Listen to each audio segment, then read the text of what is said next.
अब आप मेरे कारण कोई चिंता मत कीजिएगा। उन्होंने कहा क्यों? ईश्वर के बाद अगर किसी में प्रेम है तो आप में ही है।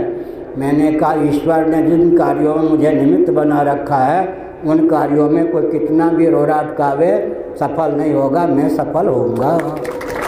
उन्होंने कहा आपको लेकर कभी अब शोक नहीं होगा। तो हमने संकेत किया हिंदू राष्ट्र तो बनना ही है, कहाँ से प्रेरणा मिली?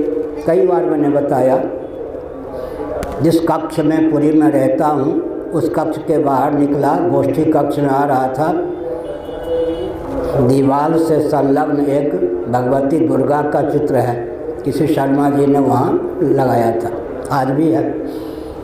वहाँ आते ही मुँह अपने आप खुल गया। 3 बार मुझसे निकला हिंदू राष्ट्र हिंदू राष्ट्र हिंदू राष्ट्र, 3 बार अपने आप मुँह खुल गया।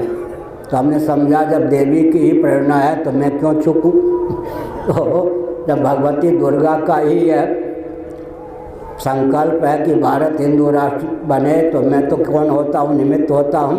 जिन जिन कार्यों में भगवान ने मुझे देवी देवताओं ने निमित्त बनाया है उन कार्यों में तो आप लोगों की सहभागिता से सफल होना ही है।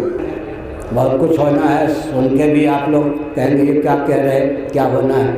कल्पना नहीं कर सकते जो कुछ होना है। बहुत कुछ होना है, पूरे विश्व का कलेवर ही बदल जाना।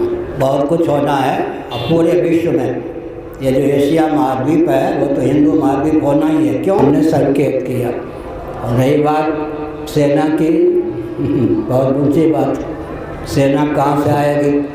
सेना हम थोड़े बनाएंगे, हम तो यंत्र ही हैं। देवता पिता ऋषि कम से कम 1.25 करोड़ सैनिक दिव्य लोक में तैयार हैं। वो दिखाई नहीं पड़ेंगे चक्षु के द्वारा। 1.25 करोड़ कम से कम सैनिक दिव्य लोक में तैयार हैं। सब कुछ होना है। भावुकता में कुछ बोलता नहीं, मेरी वाणी में लोभ भय कोई भावुकता विवेक का सन्निवेश नहीं होता। कल्पना नहीं कर सकते जो कुछ आगे होना है, क्योंकि विकृति की चरम सीमा है।